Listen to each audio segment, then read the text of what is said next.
الأولين والآخرين الصلاة والسلام على سيدنا سيد الأولين والآخرين وعلى كل من دعا بدعوته واهتدى بهديه واستنى بسنته إلى يوم الدين. أما بعد،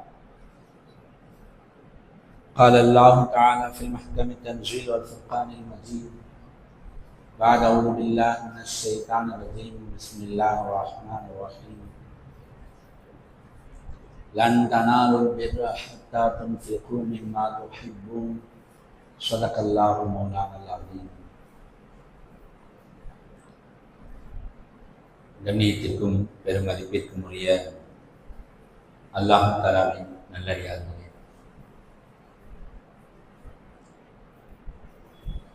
நேற்றைய தினம் பாசிச ஒன்றிய அரசின் நாடாளுமன்றத்தில் முஸ்லிம்களுக்கு எதிரான வக்ஃபு வாரிய திருத்த மசோதா தாக்கல் செய்யப்பட்டு அல்லாஹ்வினுடைய காப்பாற்றுதலினால் நிறைவேற்றப்படாத சூழ்நிலை உண்டானது. நாடாளுமன்ற ஆய்வுக்குழுவுக்கு கூட்டுக்குழுவிற்கு அந்த மசோதா அனுப்பப்பட்டுள்ளது.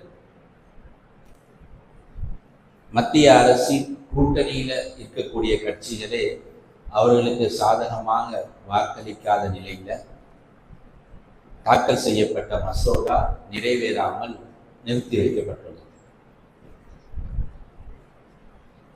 கண்ணியத்திற்குரிய அந்த அடிப்படையில் வக்ஃபு உடைய அந்த வாரியம், வக்ஃபு வாரியம்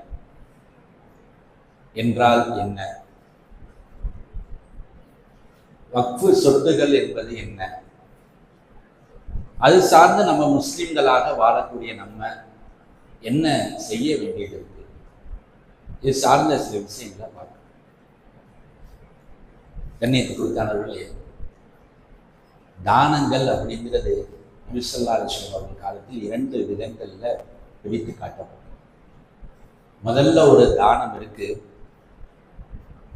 அது ஒரு தனிநபர் தனி பயனாளிகளிடம் முழுமையாக ஒப்படைத்து விடுவது. ஒரு செல்வந்தர் இருப்பாரு, அவர் ஒரு ஊர் ஏழைகளை பார்க்கிறாரு, ஒரு ஊர்ல இருக்கக்கூடிய அனாதைகள் விதவைகளை பார்க்கிறாரு, அவர்களுக்கு ஏதோ தேவையை பார்க்கிறாரு, அவர்களுக்காக சில தன்னுடைய செல்வங்களை கொடுத்து அவங்களுக்கு அதை ஒப்படைச்சிடுறாங்க. இது ஒரு தானம். இது என்னைக்கு அவங்க வாங்குறாங்களோ வாங்கியவர்கள் அதை செலவழிச்சிருவாங்க, அதற்கான நன்மை அந்த செல்வந்தருக்கு கிடைக்கும்.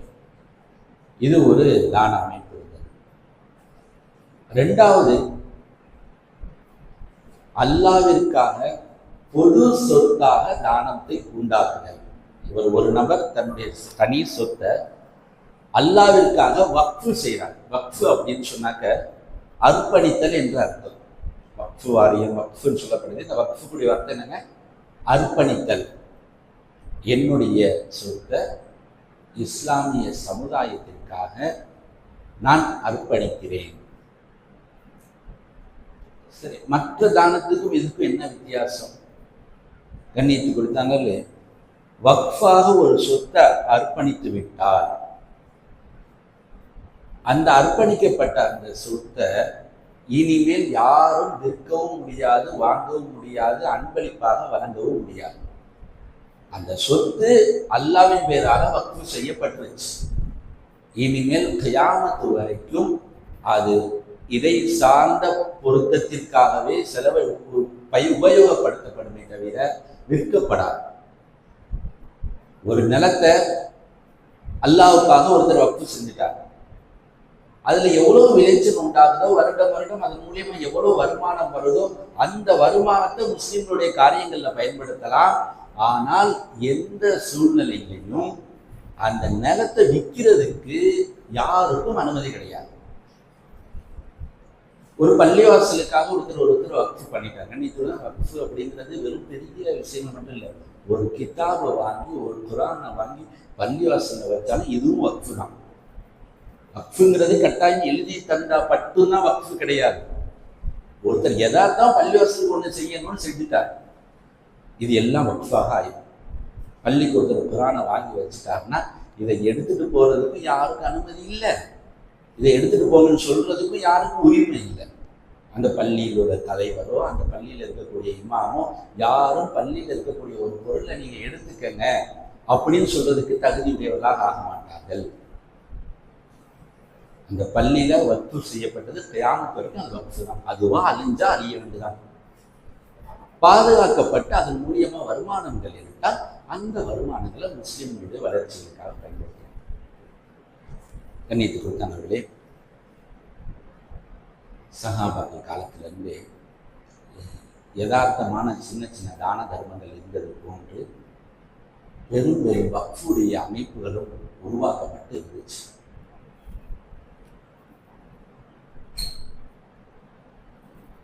நபி ஸல்லல்லாஹு அலைஹி வஸல்லம் அவருடைய காலகட்டத்தில் மஸ்ஜித் நபவிக்கு இடம் விஸ்தீர்வாக்கம், இடம் பெரிதாக்க வேண்டிய தேவை இருந்துச்சு. இப்போ பல சஹாபாக்கள் தானாக முன் வந்து அந்த நிலத்தை அல்லாஹ்வுக்காக வக்ஃப் பண்ணாங்க. ஒரு சமயத்துல ஒரு வசனம் ஒன்று இறங்கியது, லன் தனாலுல் பிர்ர ஹத்தா துன்ஃபிகு மிம்மா துஹிப்பூன். நீங்கள் விருப்பப்படக்கூடியவைகளிலிருந்து நீங்கள் செலவழிக்காத வரை உண்மையான நன்மையை நீங்கள் அடைந்து கொள்ள முடியாது அப்படின்னு ஒரு வசனம் ஒன்று இறங்குது. இதை கேட்டோன்னா சஹாபாக்களுக்கு மத்தியில் இது ஒரு பெரிய புரட்சியை உண்டாக்குது. அதாவது நம்மளுடைய யதார்த்த நிலை என்ன, எது நமக்கு மேமிச்சமோ எது நமக்கு அவ்வளோ பயன்படாதோ அதை செலவழிக்கிறது. தனக்கு ரொம்ப பிடித்தமானதை அவ்வளோ சீக்கிரமா யாரும் செலவழிச்சிட மாட்டார். ஆனா இங்க வசனம் என்ன சொல்றது, உங்களுக்கு பிடித்தமானதை செலவழிக்காத வரைக்கும் உண்மையான நன்மையை அடைய முடியாது. இது இந்த வசனம் சஹாபாக்களுடைய உள்ளத்துல வேலை செய்து சஹாபாக்கள் ஒவ்வொருத்தரும் தனக்கு என்ன ரொம்ப பிடித்தமானதா இருக்கோ அதை வந்து வக்ஃப் பண்ணிக்கிட்டு இருக்காங்க. அதை அல்லாஹ்வுக்காக அர்ப்பணிச்சு கொண்டு இருக்காங்க. அந்த சமயத்துல அபூ தல்ஹா ரலியல்லாஹு அன்ஹு அவர்களுக்கு பைரஹா என்று சொல்லப்படக்கூடிய மிக அழகான ஒரு தோட்டம் உண்டு. பேரிச்ச மரங்களை கொண்ட ஒரு அழகான தோட்டம்.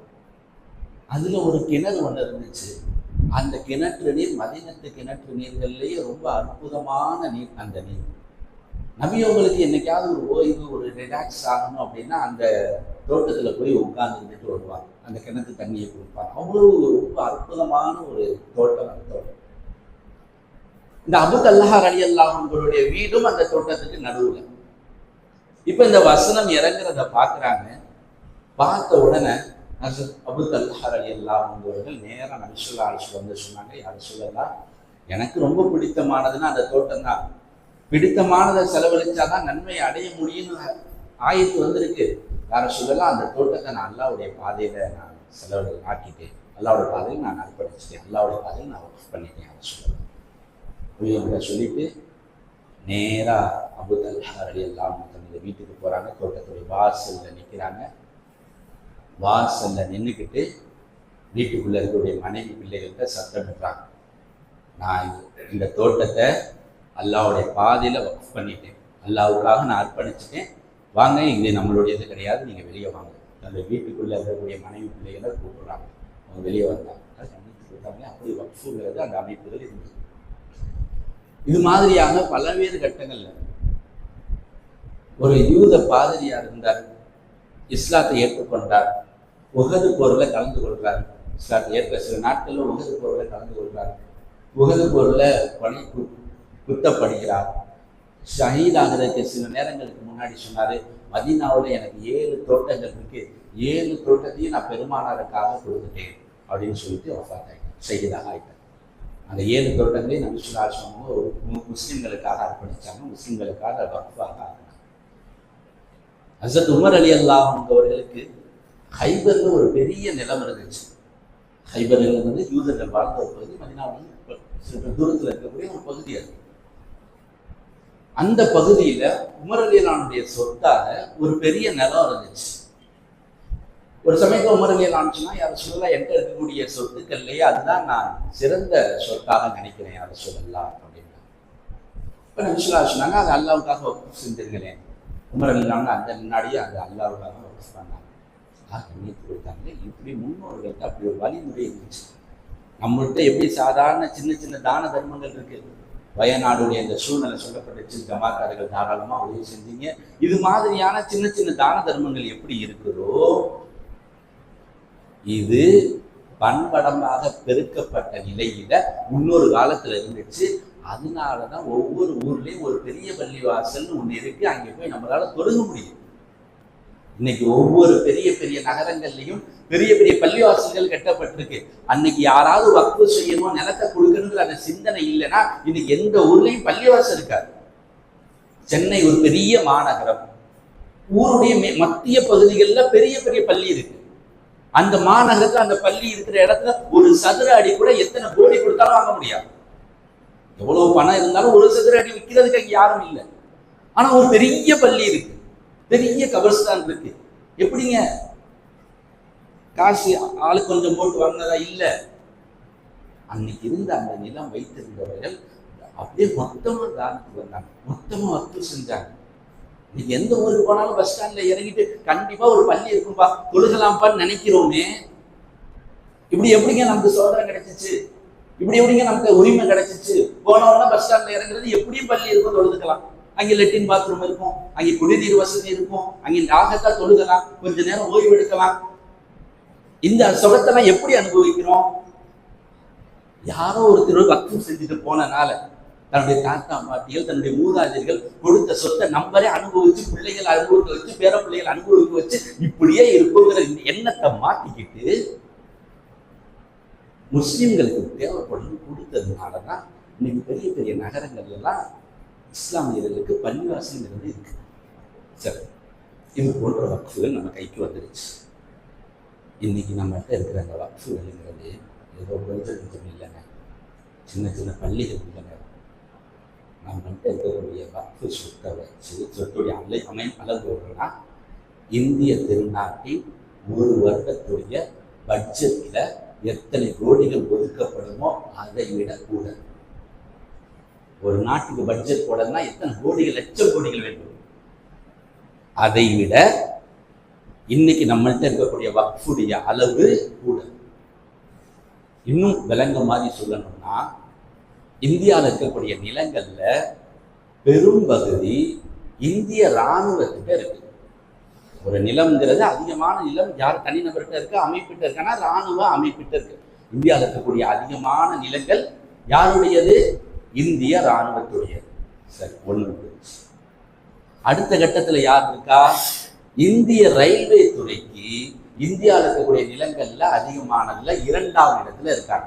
முதல்ல இந்திய இராணுவம், 2வது இந்தியாவுடைய ரயில்வே துறை, 3வது இஸ்லாமிய வக்ஃபு வாரியம். இவங்க இஸ்லாமிய வக்ஃபு வாரியத்தை முழு இந்தியாவில் இருக்கக்கூடிய வக்ஃபு கவுன்சிலுக்கு தான் 3வது பெரிய அளவுல நிலம் இருக்கிறது. அவங்க லட்சம் ஏக்கர்கள் முஸ்லிம்களுடைய வக்ஃபு கவுன்சில் இருக்கு. 32 வக்ஃபு வாரியங்கள் இருக்கு. ஒரு இந்தியாவுக்கு மொத்தமா ஒரு வக்ஃபு கவுன்சில், அவங்களுக்கு கீழே 32 வக்ஃபு வாரியங்கள் இருக்கு. பல கோடி கணக்கான சொத்துக்கள் இருக்கு. அந்த சொத்து மட்டும் முறையா பராமரிச்சிருந்தோம்னா இன்னைக்கு ஒரு முஸ்லீம் கூட லோனுக்காக போய் பேங்க்ல நிற்க வேண்டிய தேவையே இருக்காது. வக்ஃபு வட்டிங்கிறது மார்க்கெட்ல ஹராம். ஆனா வட்டி வாங்கக்கூடாதுன்னு சொல்லிக்கிட்டே இருக்கும். வீடு கட்டணும், தேவை இருக்கு, என்னங்க செய்யறது? மார்க்கம் வழி வச்சிருச்சு, ஆனா முறையா பயன்படுத்தல, வட்டியில போய் நிக்கிறோம். அந்த சொத்துக்களை பராமரிச்சோம்னா ஒரு முஸ்லீம் கூட லோனுக்காக பேங்க்ல நிக்க தேவையில்லை. ஒரு இளைஞர் கூட கல்வி கடன் போய் பேங்க்ல போய் நிக்க தேவையில்லை. ஏழைகளாக இருக்கட்டும், விதவைகளாக இருக்கட்டும், குமர்களாக இருக்கட்டும், இந்த வக்ஃபுல இருக்கிற சொத்துக்களை இனிமே யாரும் வக்ஃபு செய்ய வேணாங்க.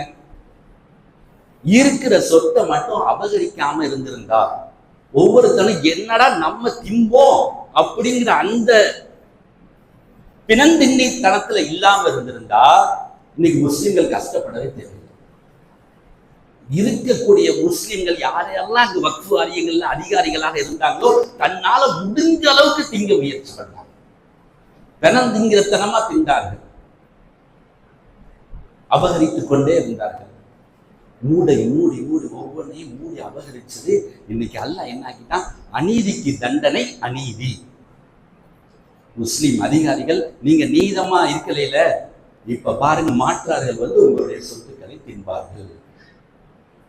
முஸ்லிம் அதிகாரிகள், நியமிக்கப்பட்ட அதிகாரிகள் தன்னால எவ்வளவு சுருட்ட முடியுமோ சுருட்டாங்க. அல்லாஹ் என்ன தண்டனை கொடுத்தான்? இனிமே நீங்க மட்டும் அதிகாரிகளா இருக்க மாட்டீங்க. இந்த திருத்த மசோதா என்ன சொல்றது? முஸ்லிம் சட்ட வாரியத்துல முஸ்லிம்கள் மட்டும் அதிகாரிகளாக நியமிக்கப்பட மாட்டார்கள், மாற்றார்களும் அங்கு அதிகாரம் செலுத்துவதற்கான தகுதி பெறுவார்கள். ரெண்டாவது, வக்ஃபு வாரியத்துல ஏதாவது பிரச்சனை வந்துச்சுன்னா முன்னாடி வக்ஃபு வாரியமே அதை சரி செய்து கொள்ளும். இப்ப மாவட்ட கலெக்டர் அது அந்த அங்கீகாரம் பெறுவார். நேற்று தாக்கல் செய்யப்பட்ட மசோதாவுடைய கருத்து. இனிமே வக்ஃபு வாரியத்துல ஏதாவது சொத்தை வைக்கணும்னா வெறும் வக்ஃபு வாரியத்தோட போய் சேர்க்க முடியாது, மாவட்ட கலெக்டர் ஒப்புதல் கொடுக்கணும். நான் வக்ஃபு செய்யறதுக்கு வக்ஃபு வாரியம் மட்டும் அனுமதி கொடுத்தா போதாது, மாவட்ட கலெக்டர்கிட்ட போய் நிற்கணும். இது மாதிரியான பல விஷயங்கள்ல முஸ்லிம் சார்ந்த ஒரு அமைப்புல மாற்றார்களுக்கும் இடம் இருக்கு அப்படின்னு கொண்டு வரப்படுது. கண்ணியத்திற்குரித்தானவர்களே, கடந்த மத்திய அரசின் ஆட்சியில் பல அரசுடைமையாக இருந்த நிறுவனங்களை, அமைப்புகளை தனியாரிடம் ஒப்படைத்து தனியாரிடம் விற்று ஒரு பெரும் பகுதி அரசுடைமை தனியாரிடம் கொடுக்கப்பட்டிருக்கு. இப்போ அரசாங்கத்திட்ட இருந்து எவ்வளவு அரசு பொருட்களை விற்க முடியுமோ அதை எல்லாத்தையும் இந்த மத்திய அரசு விற்றுவிட்டது. இப்போ விற்கிறதுக்கு வேறு என்ன அப்படின்னு பார்க்கும்பொழுது, கொள்ளையடிக்கிறதுக்கு எங்கே இருந்து கொள்ளையடிக்கலாம் அப்படின்னு பார்க்கும் பொழுது முஸ்லிம்களுடைய இந்த வக்ஃபில் தான் அதிகமான செல்வம் இருக்குது. இப்போ இதிலிருந்து கொள்ளையடித்தோம்னா நாம் வெளியே விற்கிறதுக்கு சரியாக இருக்குங்கிற அடிப்படையில் தான் இந்த வக்ஃபு வாரிய திருத்த மசோதா கொண்டு வரப்பட்டிருக்கு. கண்ணியத்துக்குரித்தானவர்களே, இறைவனுடைய அருளால் அது தற்காலிகமாக நிறுத்தப்பட்டு நாடாளுமன்ற கூட்டுக்குழுவுக்கு அனுப்பப்பட்டுள்ளது. அங்கு அவர்களுக்கு பெரும்பான்மை இல்லாததின் காரணமாக கண்டிப்பாக கிடப்பில் போடப்படும் இன்ஷா அல்லாஹ். ஆனால் நாம் செய்ய வேண்டியது என்ன? கண்ணியத்துக்குரித்தானவர்களே, நம்மள்கிட்ட என்னென்னலாம் பள்ளிவாசலில் இருக்கிறதோ, பள்ளிவாசல் சொத்தாக எதெல்லாம் இருக்கிறதோ அதற்கு முறையான ஆவணங்களை சரிபார்த்து அது முறையாக பாதுகாக்கப்பட வேண்டும். முதல் விஷயம், பாதுகாக்கப்பட்ட நிலங்களுக்கே இன்றைக்கி கேள்விக்குறின்னு இருக்கும் பொழுது, பாதுகாக்கப்படாத முறையான ஆவணங்களை நாம் சரி செய்யலைன்னா அது நம்முடையது நாம் நினைக்கிறதே தப்பு அப்படிங்கிற அளவுக்கு உள்ள சூழ்நிலை உண்டாகிவிடும். எனவே நாம் செய்ய வேண்டிய முதல் கடமை, பள்ளிக்கு என்று இருக்கக்கூடியதை, பொது சொத்தாக இருக்கக்கூடியதை, முஸ்லிம்களுக்காக வக்ஃபு செய்யப்பட்டதை முறையான ஆவணங்களோடு பாதுகாக்கிறது நமது ஒவ்வொரு முஸ்லீமுடைய கடமை, பள்ளி நிர்வாகங்களுடைய கடமை. பள்ளி நிர்வாகங்கள் அதை சரியாக செய்கின்றன என்று கவனிப்பது ஒவ்வொரு முஸ்லீம் குடிமகனுடைய கடமை, முதல் கடமை. இரண்டாவது, இந்த வக்ஃபு சார்ந்த விஷயங்களுக்கு, பள்ளிவாசல் நிர்வாகம் சார்ந்த விஷயங்களுக்கு சுயநலமில்லாத பொறுப்பாளர்கள் தயாராக வேண்டும். கண்ணியத்துக்குரித்தானவர்களே, இன்றைக்கி தமிழ்நாட்டில் இருக்கக்கூடிய பெரும்பாலான பள்ளிவாசல்களில் நிர்வாக பிரச்சனை. எங்கெல்லாம் நிர்வாக சண்டைகள் வருதோ, எங்கெல்லாம் நிர்வாக பிரச்சனைகள் வருதோ அங்கு வக்ஃபு வாரியம் வருகிறது. அதற்கு பிறகு அது நீதிமன்றம் இப்படின்னு சொல்லி பல கட்டங்களுக்கு நகர்ந்து விடுகிறது. கண்ணியத்துக்குரித்தானவர்களே, நிர்வாகங்களில் பிரச்சனைகள் வரக்கூடாது. நிர்வாகங்களில் பிரச்சனை வருதுங்க, என்னங்க காரணம்? இஹ்லாஸ் இன்மை. அல்லாஹ்வுக்காகன்னு யாரும் வரல, தன்னுடைய கண்ணியத்துக்காக. இன்னும் சொல்லப்போனால் அங்கு இருக்கக்கூடிய செல்வத்தை சுரண்டனுங்கிற மோசமான எண்ணத்தோடு, அல்லது ஏற்கனவே சுரண்டி தின்ன, ஏற்கனவே பிணந்தின்ற அந்த ருசி இன்றும் நிர்வாகத்துக்கு வரணும்னு ஆசைப்பட்டு சண்டை போடக்கூடிய சூழ்நிலைகள். கண்ணியத்துக்குரித்தானவர்களே, அதெல்லாம் ஒதுக்கப்பட்டு நமது சமுதாயம் இஹ்லாஸோடு பள்ளி நிர்வாகங்களை செய்யக்கூடிய, அல்லாஹ்வுடைய பொருத்தத்துக்காக நான் அல்லாஹ்வுடைய வீட்டை பராமரிக்கிறேன் அப்படிங்கிற ஒரு உயர்தரமான சிந்தனையோடு பள்ளி நிர்வாகங்கள் முன்வரணும். யாரெல்லாம் நிர்வாகிகளாக இருக்கிறார்களோ அவர்கள் தன்னை மேம்படுத்தி கொள்ள வேண்டும், தன்னை சரி செய்து கொள்ள வேண்டும். இளைஞர் சமுதாயம் பள்ளி சார்ந்த விஷயங்களில் அக்கறை கொள்ள வேண்டும், இஹ்லாஸோடு அந்த காரியங்களுக்காக முன்வர வேண்டும். இந்த விஷயங்களை நாம் சரியாக செய்து விட்டோம்னா இன்ஷா அல்லாஹ் அல்லாஹு தாலா நாம் நீதமாக நடக்கும் வரைக்கும் அல்லாஹு தாலா அநீதியை நம்மிடம் திணிக்க மாட்டான். நாம் நீதமாக இந்த நிர்வாகங்களை நடத்தும் வரைக்கும் அநீதமான நபர்களை அல்லாஹு தஆலா நமக்கு அதிகாரிகளாக நியமிக்க மாட்டான். கண்ணியத்து குறித்தானவர்களே, எந்த மசோதா எங்கு போனாலும் சரி, உலகை நிர்வகிப்பவன் அல்லாஹு தஆலா. உலகத்திற்கு ஒரே மாலிக்குல் முலுக், ஆட்சியாளர்களுக்கெல்லாம் ஆட்சியாளன் அல்லாஹ் மட்டுமே. அவனிடம் நாம் செய்ய வேண்டிய கடமைகளை சரியாக செஞ்சு காண்பித்து விட்டால், அவனிடம் நம்முடைய நீதத்தை வெளிப்படுத்தி காண்பித்து விட்டால், கண்டிப்பாக அநீதமான ஆட்சியாளர்கள் நமக்கு நியமிக்கப்பட மாட்டார்கள். அநீதமான ஆட்சியாளர் பற்றி நாம் பயப்பட தேவையில்லை. ஊழலை பற்றியோ மற்றுண்டான எந்த விஷயங்களை பற்றியும் நாம் கவலைப்பட வேண்டிய தேவை இருக்காது. எல்லாம் அல்லாஹு தஆலா நீதத்தோடு நிர்வாகம் செய்யக்கூடிய நிர்வாகிகளை நமக்கு தந்தருள்வானாக. வாஹிர் தாவானா அல்ஹம்துலில்லாஹி ரப்பில் ஆலமீன்.